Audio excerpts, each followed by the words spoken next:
ఇంకొకటి land resurvey and titling act గురించి. My God, అసలు ఎన్నికలు జరిగేటప్పుడు అయితే ఎంత దారుణమైన ప్రచారం చేసినారని అంటే actually revolution. Land titling act అనేది ఒక రెవల్యూషన్. ఎంత గొప్ప రెవల్యూషన్ అంటే ఇది. ఈరోజు భూములు కొనుక్కోవాలని చెప్పి మీరు ఎవరైనా అనుకుంటే ఆ భూములు కొనాలంటే మీకు భయం. ఆ అమ్మే వాడు టైటిల్స్ కరెక్ట్గా ఉన్నాయా లేదా, నేను కొనే టైటిల్స్ కరెక్ట్గా ఉన్నాయా లేదా అని భయం మీకుంది. ఆ అమ్మేవానికి భయం, రేపొద్దున ఇంకొకడు టైటిల్స్ తీసుకొని వచ్చి నేను ఒరిజినల్ ఓనర్, నువ్వు కాదు ఒరిజినల్ ఓనర్ అంటాడేమో అని చెప్పి వాళ్ళకు అనే అమ్మేవానికి భయం. మొట్టమొదటిసారిగా ల్యాండ్ టైటిలింగ్ యాక్ట్ ద్వారా స్టేట్ గవర్నమెంట్ గ్యారంటీ ఇస్తూ ఉంది, స్టేట్ గవర్నమెంట్ ఇన్సూరెన్స్ ఇస్తూ ఉంది. గవర్నమెంట్ గ్యారంటీయే కాదు, government is giving insurance also.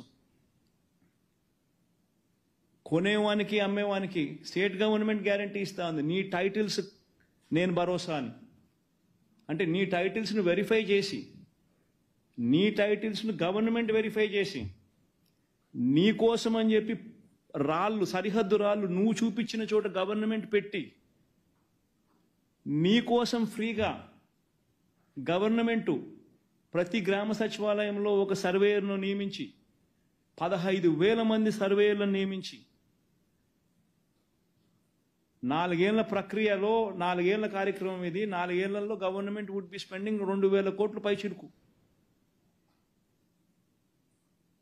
On survey equipment, on surveyors salaries, on the stones. నీ కోసం పాతుతా ఉన్న ఈ స్టోన్స్ గవర్నమెంట్ సర్వే చేసి, నువ్వు చూపించిన సరిహద్దుల్లో సరిహద్దురాలు నీ కోసం గవర్నమెంట్ నాటించి, నీ కోసం గవర్నమెంట్ సర్వే చేసి నీకు ఆ డాక్యుమెంట్స్ ఇస్తూ ఉంది. నీ డాక్యుమెంట్స్ గవర్నమెంట్ గ్యారంటీ ఇస్తూ ఉంది. నీకు భరోసాగా గవర్నమెంట్ నిలబడతా ఉంది. That is land titling act. అని ఏమేమో ప్రజలలో అపోహలు క్రియేట్ చేసి, దాన్ని నాశనం చేసి, చివరికి దాని గురించి దుష్ప్రచారం చేసి, ఆ దుష్ప్రచారం నుంచి బయట పడలేక దాని ల్యాండ్ టైటిలింగ్ యాక్ట్ను అసెంబ్లీలో క్యాన్సిల్ చేసినారు. అసెంబ్లీలో తీర్మానం చేసి రద్దు చేసినారు. రద్దు చేస్తానే కేంద్ర ప్రభుత్వం అనింది, రివర్స్ అనింది. కేంద్ర ప్రభుత్వం అనింది, ఎవరైతే ల్యాండ్ రిఫార్మ్స్కు సంబంధించి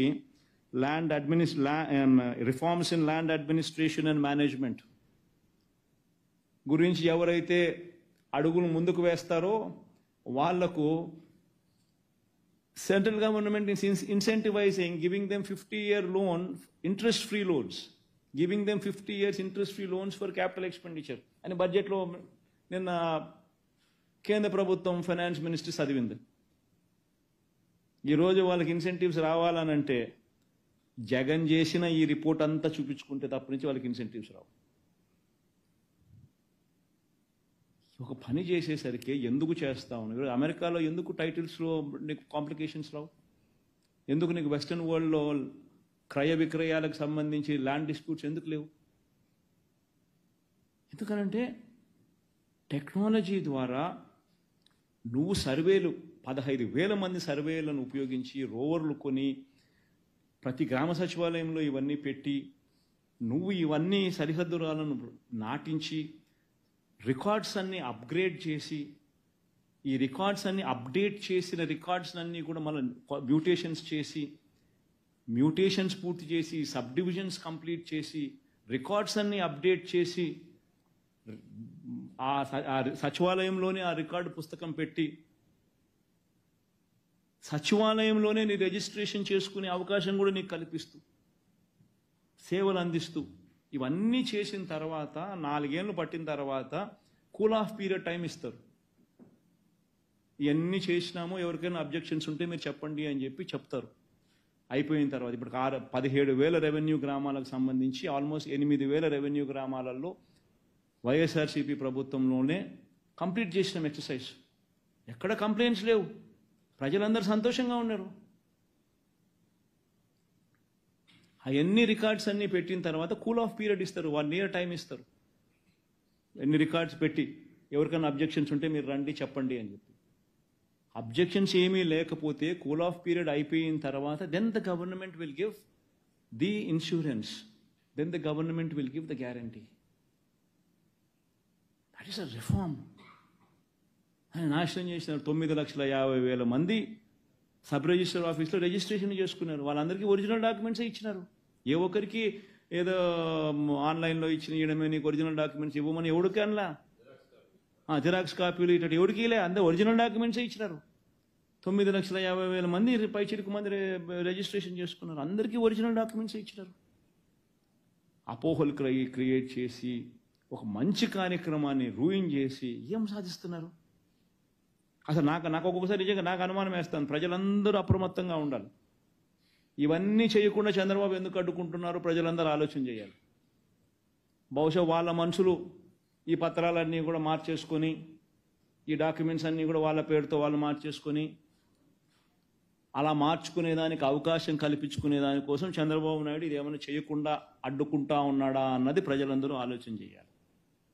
ఎందుకంటే ఇది ఒకసారి జరిగిందని అనుకో, గ్రామ సచివాలయంలోనే జరుగుతుంది, సచివాలయం పరిధిలోనే సర్వే జరుగుతుంది, సచివాలయం పరిధిలోనే అదే వాళ్ళ ల్యాండ్లోనే రాళ్ళు పాతుతారు, వాళ్ళు చూపించిన చోటే రికార్డ్స్ అన్ని వాళ్ళ చేతుల్లోనే ఇస్తారు. అప్డేట్ చేసిన రికార్డ్స్, మ్యూటేషన్స్ అప్పటికప్పుడే జరిగిపోతాయి, సబ్ డివిజన్స్ అక్కడికక్కడే జరిగిపోతాయి. జరిగిపోయిన తర్వాత వాళ్ళకి అందరికీ ఇస్తారు. ఇవన్నీ అక్కడే జరుగుతాయి. ఇవన్నీ జరగకోకుండా డిస్ప్యూట్లను అట్లనే పెట్టి చేసేసి ల్యాండ్ డిస్ప్యూట్స్ అన్ని అట్లనే కొనసాగించి చంద్రబాబు నాయుడు తక్కువ రేటుకు వాళ్ళ మనుషులు దీన్ని కొనుగోలు చేసేదానికోసం ఆ రకంగా చంద్రబాబు నాయుడు ఏమైనా చేస్తూ ఉన్నాడేమో ప్రజలందరూ కూడా ఆలోచన చేయాలి.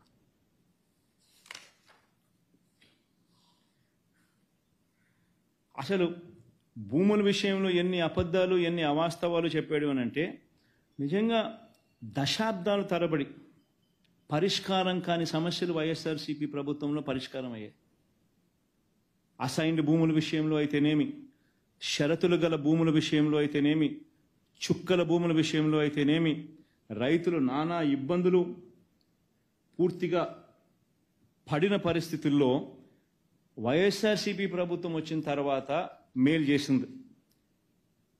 97,000కు పైగా కుటుంబాలకు చెందిన 2,06,171 ఎకరాలకు సంబంధించిన చుక్కల భూములను వాళ్లకు పూర్తి హక్కులు కల్పిస్తూ చంద్రబాబు నాయుడు ప్రభుత్వం ఒకే ఒక మెమోతో 22A పెట్టి ప్రాహిబిటెడ్ కేటగిరీలో పెడితే రిలీజ్ చేసింది.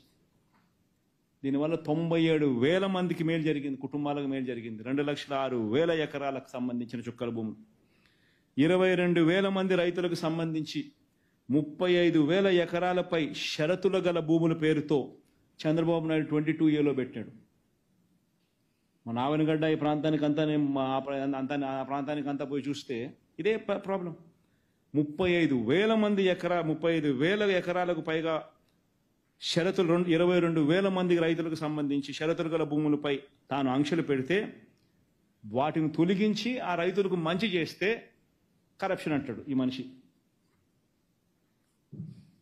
20 ఏళ్ల అసైన్మెంట్ పూర్తయిపోయిన భూములు, 20 ఏళ్ల అసైన్మెంట్ పూర్తయిపోయిన 15,21,160 మంది రైతులకు, దళితులకు, పేదలకు అసైన్డ్ భూములు 20 ఏళ్ళు పూర్తయిపోయిన వాళ్లకు 15,21,000 మందికి 27,41,000 ఎకరాలకు సంబంధించిన అసైన్డ్ భూములపై సంపూర్ణ హక్కులు కల్పిస్తే దాంట్లో కరప్షన్ అంటాడు. వాళ్ళ భూములు అట్లనే ఉండాల, వాళ్ళ భూములు వాళ్ళు అమ్ముకునే స్వేచ్ఛ వాళ్ళకి ఎప్పుడూ ఉండకూడదు. అలా వాళ్ళకి అమ్ముకునే స్వేచ్ఛ లేనప్పుడు నువ్వు తక్కువ రేటుకు వాళ్ళ దగ్గర నుంచి తీసుకోవాలి. దీన్ని దుర్మార్గం అంటారా? లేదా 20 ఏళ్ళు పూర్తయిపోయిన ఆ దళితుడికి మంచి జరగాలని, లేదా 20 ఏళ్ళు పూర్తయిపోయిన ఆ పేదవాడికి మంచి జరగాలని 20 ఏళ్ల తర్వాత నీ భూమిని నీ ఇష్టానుసారంగా నువ్వు కావాలంటే అమ్ముకోవచ్చు. ఆ రైట్ నీకే వస్తుంది, నీ కుటుంబానికే వస్తుంది అని చెప్పి చెప్పడం అది న్యాయమా?